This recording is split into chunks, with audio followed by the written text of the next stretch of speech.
With the latest agriculture news from across the state and nation, it's time for the AgNet News Hour from AgNet West. Here's your host, Sabrina Halvorson. Good morning, and thank you for joining us this morning on the AgNet News Hour. Coming up later, an investment of $27 million to support the optimization of California ports. We'll have details on that. But our top story today. The USDA is expecting a nearly 25% drop in farm income from last year to this year. Lawmakers are looking to the ag industry for insight.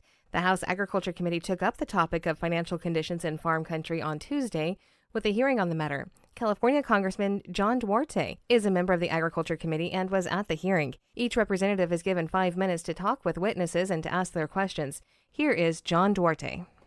Thank you, Mr. Chair, and thank you to the panelists today. I'm a farmer from California. I'm taking on more debt than I had last year. Not digging out, digging in.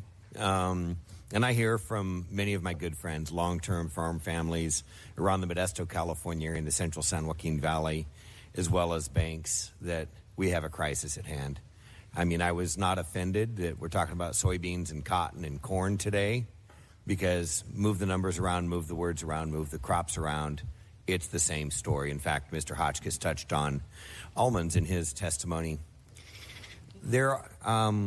So we have a banking crisis, and we got the Consumer Protection Financial Protection Bureau ratcheting down lending standards, ratcheting down bank flexibility at a time when we can least afford it. So I stand with all of the thoughts today and comments on giving some banks flexibility. But at the end of the day, if a bank is lending to customers who are losing money and can't show a path towards making money, banking standards aren't really the solution. Markets and prices are what we have to look at. So I'd like to use an example for almonds right now. This year, in 2023, this last year, Australia exported 55,000 tons of almonds to China. That's up from 3,330 tons in 2018 as our tariff trade wars took place. China has a 0% tariff going in. Australia has a 0% tariff exporting almonds into China. We have a 25% retaliatory ag tariff alone exporting almonds into China. Our retaliatory agricultural tariffs against American exports, I believe, are the main driver of our farm surpluses and our low prices here in America. In 2019, we put through a market facilitation program out of the Commodity Credit Corporation that was a $23 billion program. It'd be over $30 billion today with inflation to stabilize ag markets. But it didn't target exporters. It gave money to all the farmers. So what do all farmers do when they have more of the government's money, their own money, or your money? We planted more crops. We didn't incentivize exports. So if we were to put together a proposal I've put forth to the Secretary of Agriculture, which is within his authority, I call it the Market Facilitation Retaliatory Ag Tariff Supplement, MFRATS. For about $6 to $7 billion a year, we could offset entirely the retaliatory ag tariffs imposed by our trading partners since 2018 on an annual basis. This would be cheap compared to the ag lending crisis that we're facing, which will well go into the hundreds of billions of dollars if we start to have a cascading of land values and foreclosures in the next year, which is here. And the Farm Bill will not be passed in time to rescue this. I'm sorry to say, it's a great bill. The chairman did a great job. We passed a great bill. It's not going to come to save us in time. It just isn't. So I'm looking for support for the MFRATS, Market Facilitation Retaliatory Ag Tariff Supplement. And let's make no question about this. We're taking the gloves off. We can't attribute the trade wars we're in to one president. We've got a president currently who wants to put retaliatory or tariffs on every Chinese electric vehicle sent to America. These trade wars aren't going anywhere. We won a 5-year lawsuit in the World Trade Organization against China's retaliatory ag tariffs this year. And it has made no difference in their policy discriminating against American agricultural production. So I'll leave it to the panel. I'll open it up. I've got almost a minute left. Who's with me? Do we go down this road? Do we take the gloves off and do we do something that will deliver immediate relief? Or do we wait for something else? Gentlemen, ladies? Well, I'll just speak on, I've constantly said it throughout this hearing. We desperately need help, and we desperately need it now.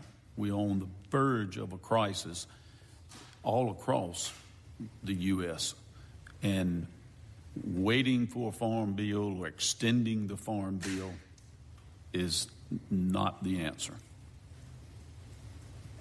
Mr. Hotchkiss, you know something about almonds? I know very little, but I would need to know more about the specific topic before I could speak more. Thank you. Any other comments? I would agree that we would be interested in learning more about the proposal that you're putting forward. My office has a letter prepared for the Secretary of Agriculture. We're looking for support and co-sponsors on it. Not sponsors. I'll yield back. Thank you, Mr. Chairman. Thank you to the panel. And again, Congressman John Duarte talking with witnesses at the House Agriculture Committee hearing on farm income. You're listening to the AgNet News Hour. I'm Sabrina Halvorson. In today's National Spotlight, you've heard of yellow corn and white corn, but what about orange corn? Thanks to a father-son duo who started their own company called NutriMaize, you'll likely be hearing a lot more about it in years to come. CJ Miller has the story. We want to be the leader in nutritionally enhanced corn and maybe someday other crops as well. And that's Evan Rochford, who co-founded NutriMaize with his father, Dr. Torbert Rochford, who's an agronomy professor at Purdue. He says his father came up with the idea for orange corn in order to bring vitamin A and other nutrients to those in other parts of the world, such as Africa. And a lot of people did not think that they would be able to develop varieties that had high enough vitamin A levels to actually make a difference in Africa. Most people said, you're never going to be able to do it with natural variation. Torbert proved him wrong. He found the variation. Him and his collaborators identified key genes that are present in corn, natural variation, and they're able to use those to breed varieties that have much, much higher levels of vitamin A. So it's been a tremendously successful scientific innovation. Evan says the goal is also to bring orange corn to the masses through the Professor Torbert brand. We have grits, cornmeal, corn flour. All of those are available on Amazon or on our website, which is professortorberts.com. And people describe them as being creamy, as having a rich flavor. He says that NutriMaize has also been working to provide their orange corn as poultry feed for egg producers. The corn not only provides more nutrients for both the animal and the egg, but it also gives the egg yolks a darker color and a richer flavor. We're able to increase the nutritional density of the eggs. We're able to improve the health of the birds. You can find the full list of retail products available through the Professor Torbert's Orange Corn brand. Their website, professortorberts.com.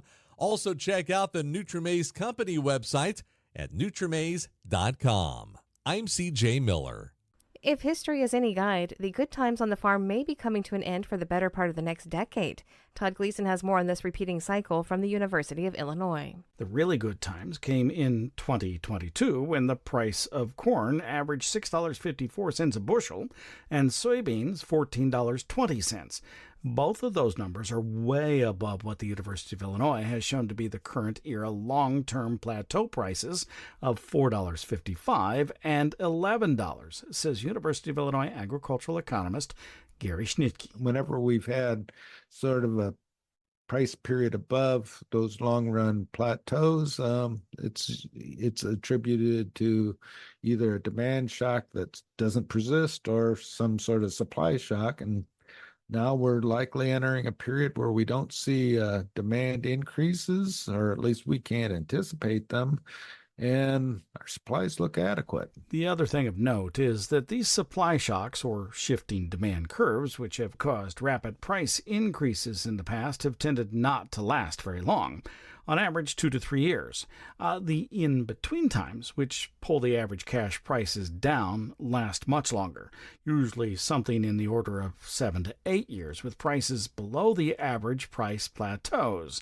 Entering those below-average price periods is when Gary Schnitke says farmers use cash reserves from the very good times to stabilize their farm business operations. Yeah, we call this thoughtful use of financial resources. Yeah, I mean, and essentially, we built financial resources during that high price period, and now we either have to use those to weather what's coming up, or make, for some farmers, this is going to be a time to make investments that pay off in the long run. And so, thinking about those things in the long run and realizing that we could see another longer period of low returns is the norm for agriculture, I guess. So, yeah, we've entered that period. It would appear to me that we've entered that period again. They're not looking. I could be surprised, and we could have higher prices in this year, but what those would happen is pretty unpredictable. You may learn more about the high and low price eras in the agricultural marketplace on the Farm Doc Daily website. Look for the article that includes Back to the New Old Normal in the title. For University of Illinois Extension, I'm Todd Gleason. That's today's National Spotlight. Now here's the livestock report. The USDA released its recommendations for modernizing the federal milk marketing orders in early July.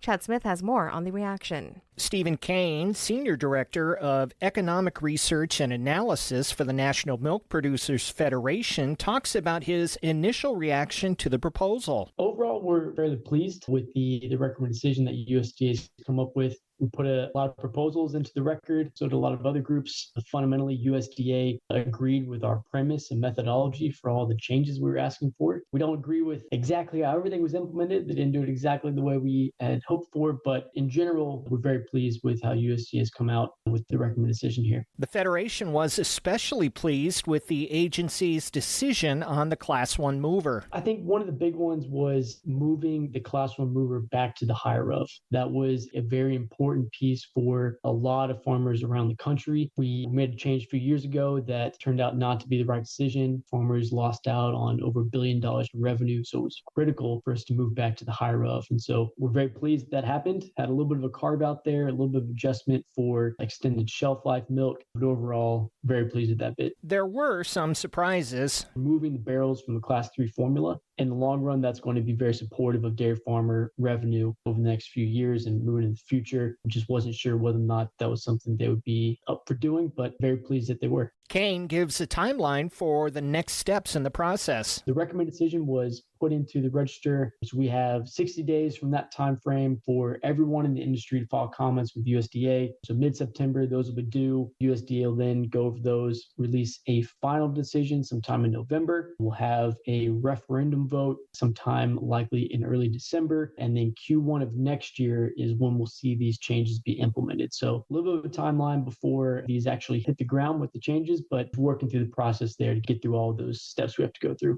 Again, Stephen Kane is with the National Milk Producers Federation. Chad Smith reporting. Don't forget, if you've missed any of our morning shows or if you simply need to catch the news at a different time, you can subscribe to our podcast and have statewide agriculture news at your convenience. This is the AgNet News Hour. We will be back in just a moment with more agriculture news. Coming up in a few moments, we'll have today's This Line of Ours report, but first, more of the day's agriculture news. And with a preview of what you'll hear today on AgNet West, here's Brian German. The California Governor's Office of Business and Economic Development announced a $27 million investment to enhance data systems and interoperability across the state's 5 main container ports. It marks the first state-level funding in the country specifically aimed at improving port data functionality. California's 5 main ports handle about 40% of the country's containerized imports. The investment will fund 10 projects addressing port operations, including cargo routing optimization, AI technology, climate resilience, emissions reduction, trucking systems, and new data standards. Key stakeholders from the ports praised the funding, emphasizing its role in modernizing infrastructure, improving efficiency, and enhancing supply chain resilience.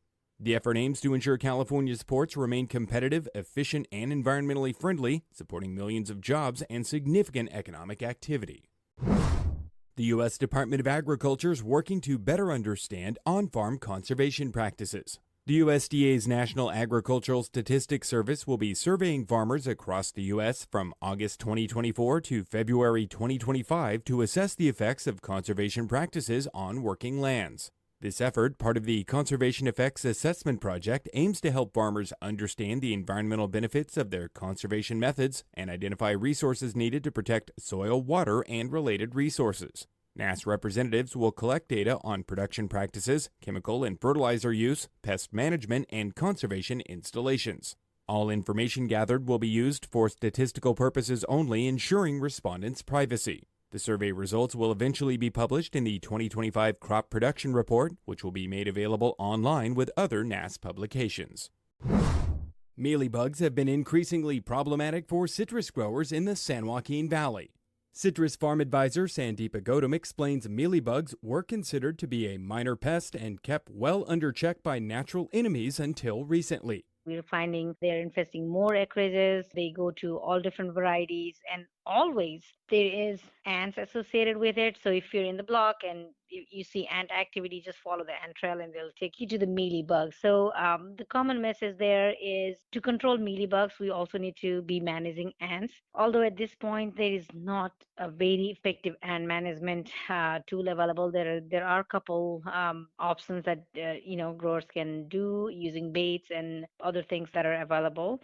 The goal would be to keep ant population in check and also control mealybug. There's still time to apply for the Rice Leadership Development Program from USA Rice. The program provides future leaders a comprehensive review of the rice industry, emphasizing personal development and communication skills. Funded by grants from John Deere Company, Rice Tech, and American Commodity Company, the USA Rice Federation develops and manages the program on behalf of the Rice Foundation. To be eligible for the program, applicants must derive their primary livelihood as rice or from a rice industry-related profession or firm and serve the rice industry in their primary job responsibility. The class will attend 4 one-week sessions over a 2-year period that encompasses studies of all aspects of the rice industry through first-hand observations. The deadline to submit an application is September 6th, and more information is available at usarice.com. I'm Brian German for AgNet West Radio Network. National FFA heads to D.C. That's coming up on this land of ours. For more than 50 years, thousands of FFA members from across the country have converged on the nation's capital each summer for the Washington Leadership Conference. It's a chance to engage with legislators, hone civic engagement and leadership skills, and create community impact projects to take back to their cities and towns. FFA welcomed a total of 1,610 members from 44 states. Members spent the week with agricultural and leadership professionals, facilitators, and FFA staff, who guided them through workshops, seminars, and small group activities. The goal was to have the students leave feeling equipped and empowered to impact their local communities and beyond. The capstone of the conference was developing a Living to Serve plan. The plan is a civic engagement project that each participant pledged to implement in their communities when returning home. You're listening to the AgNet News Hour. This segment is brought to you by Live Earth Products. To get to know a little more about Live Earth Products, we're talking on the phone today with Vice President Russell Taylor. What about humates in animal feed? When can you add humates to the animal feed, and what is the benefit of that?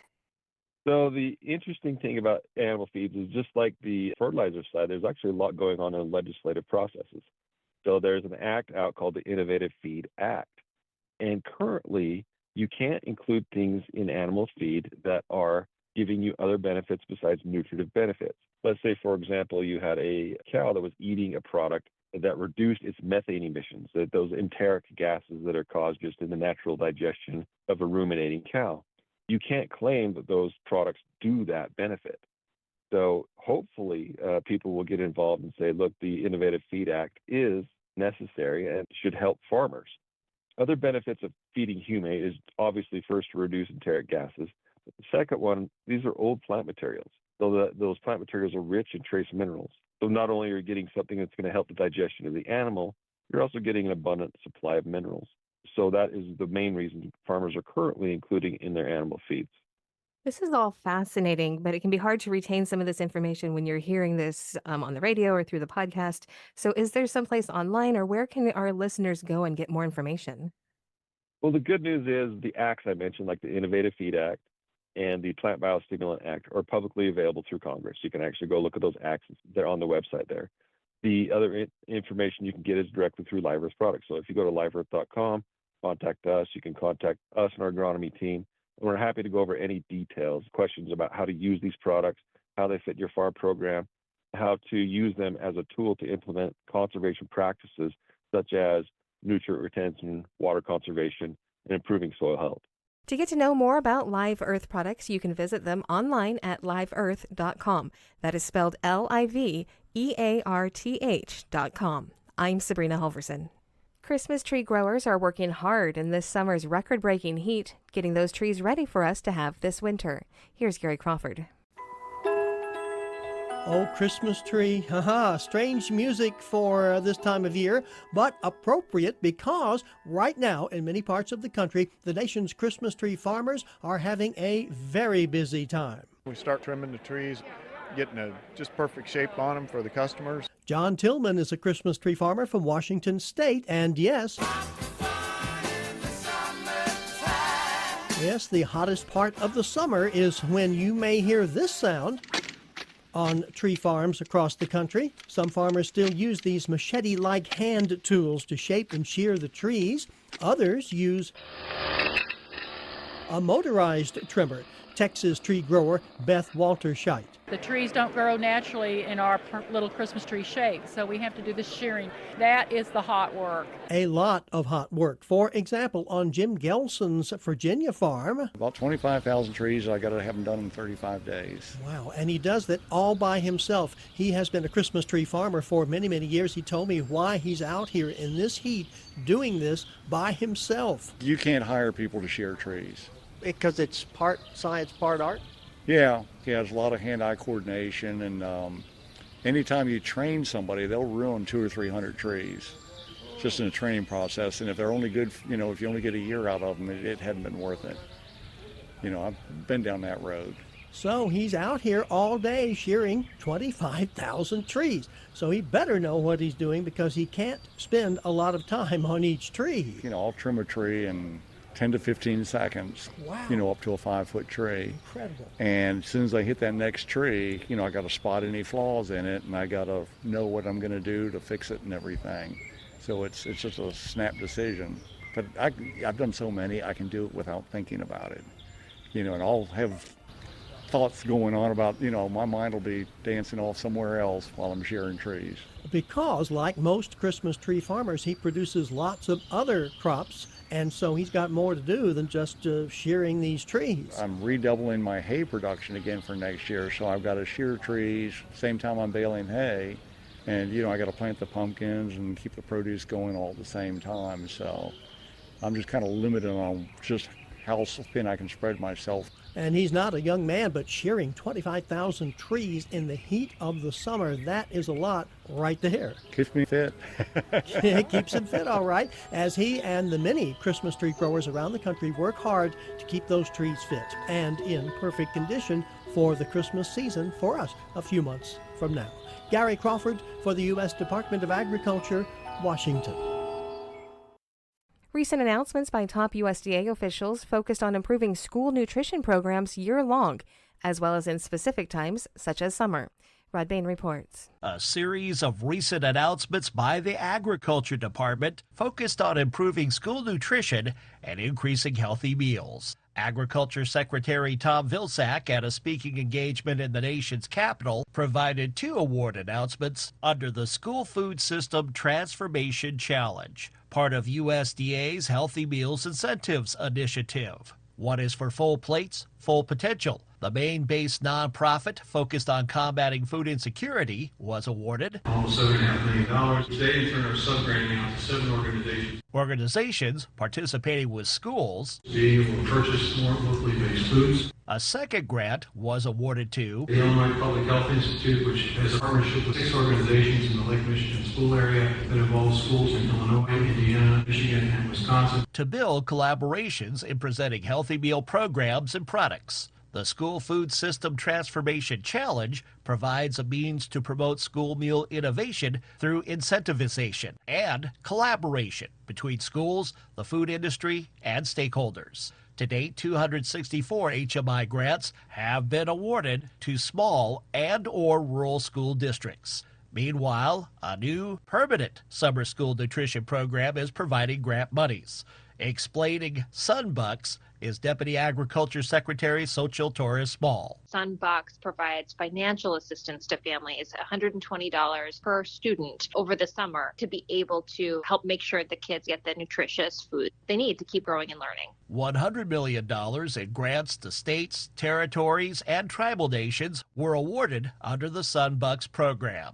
The Deputy Secretary explains the impetus behind creating this program. During the school year, about 30 million kids nationwide rely on school meals for healthy food. But in the summer, only about 1 out of 6 of those kids who have free and reduced price school meals are able to receive other support through a summer meal program. For this first year of Sunbucks, 37 states plus DC, as well as all of the territories, have opted to participate in Sunbucks in places ranging from Louisiana to Arizona, from Nebraska to Nevada. And it's going to cover about 70% of the total population of children who are eligible for Sunbucks. I'm Rod Bain reporting for the U.S. Department of Agriculture in Washington, D.C.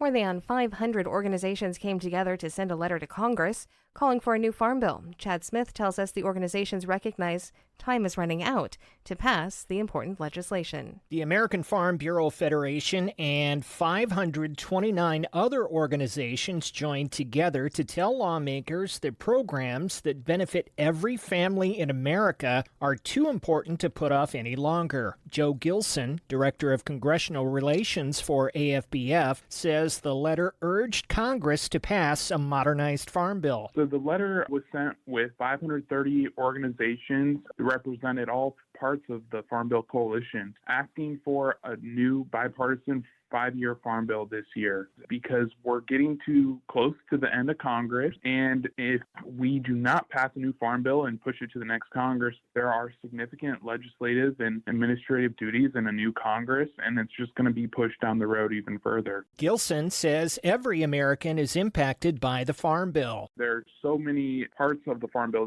that touch Americans, from growing food to nutrition for low-income families to making sure we have the resources to properly take care of the environment. So it's just a really important bill to a lot of Americans, and it was great to see so many organizations sign on to the letter. The fact that more than 500 groups signed on to the letter should tell Congress how important this is. Well, I think it tells Congress that there is still a need to pass a bill this year. And I know that this whole Congress, people have been telling them that. And I think we just wanted to make the point that we haven't given up yet. We still think with the right leadership, they can advance this bill and get something done. He says Farm Bureau members can help the process by calling their elected officials and ask them to finish the process. Chad Smith, Washington.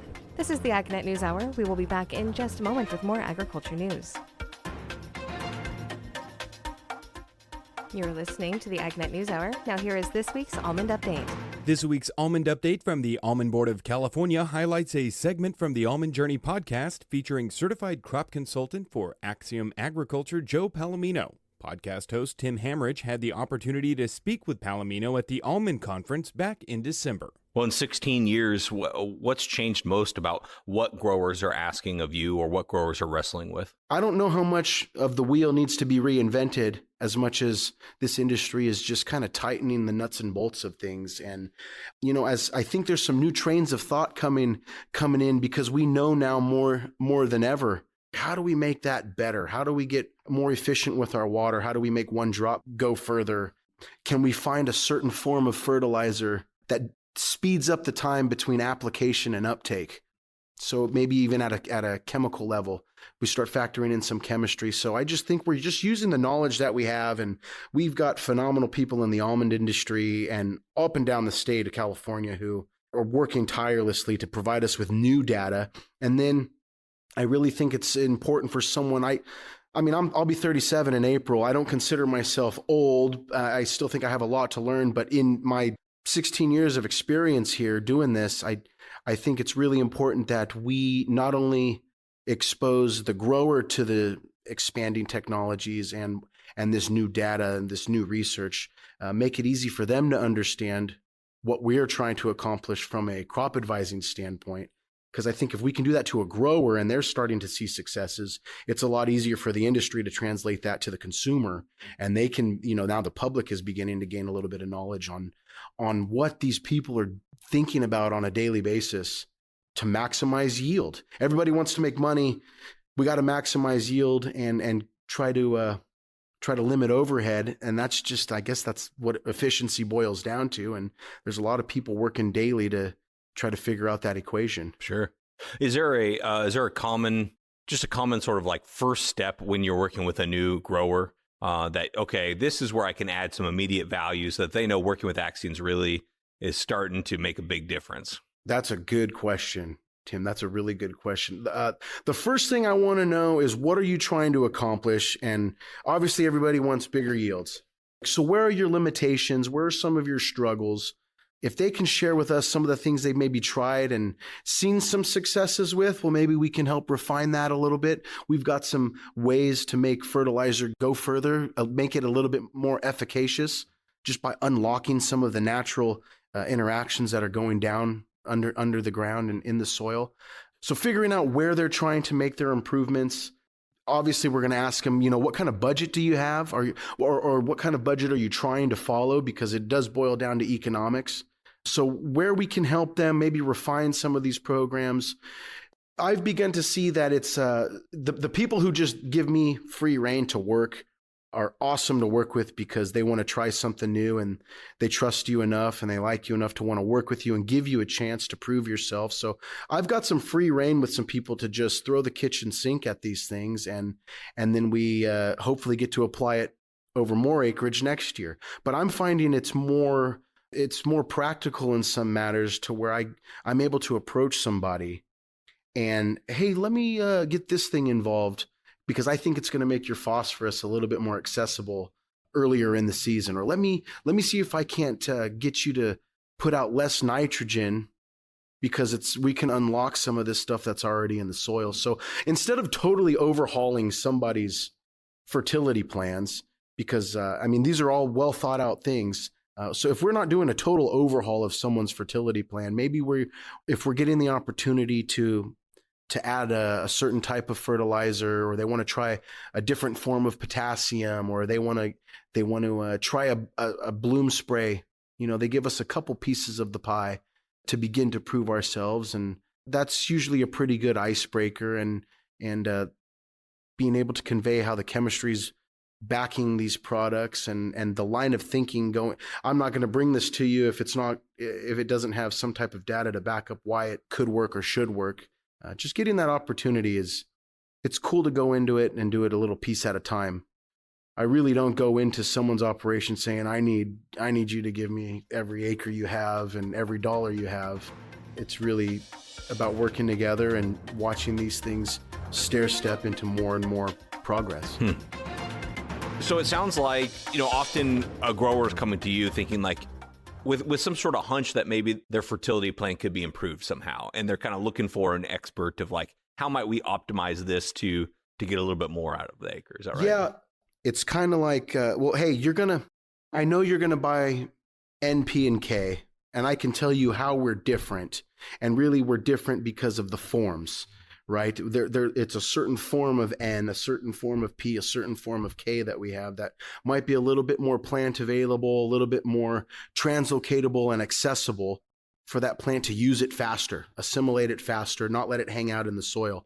And that's one thing we talk about when we're just talking about the products. But really what I'm trying to do with any client or prospective client that I have, or anybody that we're not even working with, just even friends of ours who have some fertility questions or growing questions, the best advice I can give them is let us help you stay on schedule. The best success stories I have are the people who, we know we need this. We need something to go out on a Friday. Hey, I'm going to send it to you on a Monday. So you have it. It's ready and waiting for you. And then I'll check in with you on the Monday of next week, and we can talk about what you need 7 days from then, or what you need 14 days from then. And then I'll make sure you have it before you need it. So I've got a lot of faith in the things that we're doing and the products that Axiom has to offer, but I've kind of gotten to the point where if we're let in the door and somebody's using our products, I have so much faith in that they're going to work. It's really on me as an agronomist, not even a salesman. Sometimes I hate considering myself a salesman. I really just want to be an honest agronomist, someone who can give trusted advice. If you're going to call me and say, "Hey, do I need this?" Well, let's look at some data. Let's look at some tissues and some soil, and maybe you do need it. And if you do, let's get it out before the plant starts to show that there's a deficiency or that there is a problem. And really the name of the game is staying on schedule. And when we start talking about precision plant nutrition, it's keeping the plant in balance, keeping this what I call the nutrient bank. I like to keep the nutrient bank full and in balance and not let one nutrient, the presence or lack of one nutrient, inhibit the availability of another. And I really, really think it comes down to being on schedule and making nutrition available.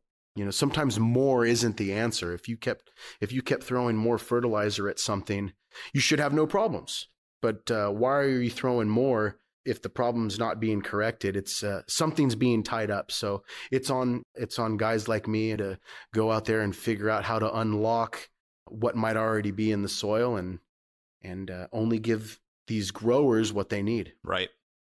Obviously, in the almond industry in recent years, margins have been squeezed, to say the least. I know that's been the case in some other crops as well. Has that changed at all the conversations you have with growers about how to approach these things? Certainly. Yeah. And some of the biggest advice that we're finding ourselves giving to growers, especially in these recent times, the best advice is we're saying we're empathetic to what's going on. We understand what's going on, and we know why you are fertilizing less on your almonds. The best advice we can give them right now is please just don't do nothing. The tree doesn't know that the market is what it is. It's still going to look forward to sunshine and water and being fed. So if we can mine stuff from the soil and only, give it the energy it needs early in the season and then kind of fill in some blanks throughout the season, that tree is going to be even if you're not doing your complete fertilizer plan, it's just going to still have a chance to promote some growth, set a bloom. More importantly, you're going to have better bud health. You're going to have better long-term spur health. And you just don't want that tree to be set back any amount of time. And I'm talking, you don't want to have to play recovery. If you did nothing to this tree to grow it 1 year because you couldn't afford the inputs or the return on the inputs wasn't going to be what it once was, you don't want to set back the tree and kind of prolong a problem if you can help it. Makes sense. Is there anything kind of going into this next year that you're particularly excited about? Maybe something you're experimenting with, one of your growers wants to try, something you find really intriguing? I'm excited. They said it's going to be wet, so I'm here. I'm waiting on the rain. We're all praying for it. We haven't seen it yet. I mean, we're sitting here early December waiting on it, but I'm excited about the rain.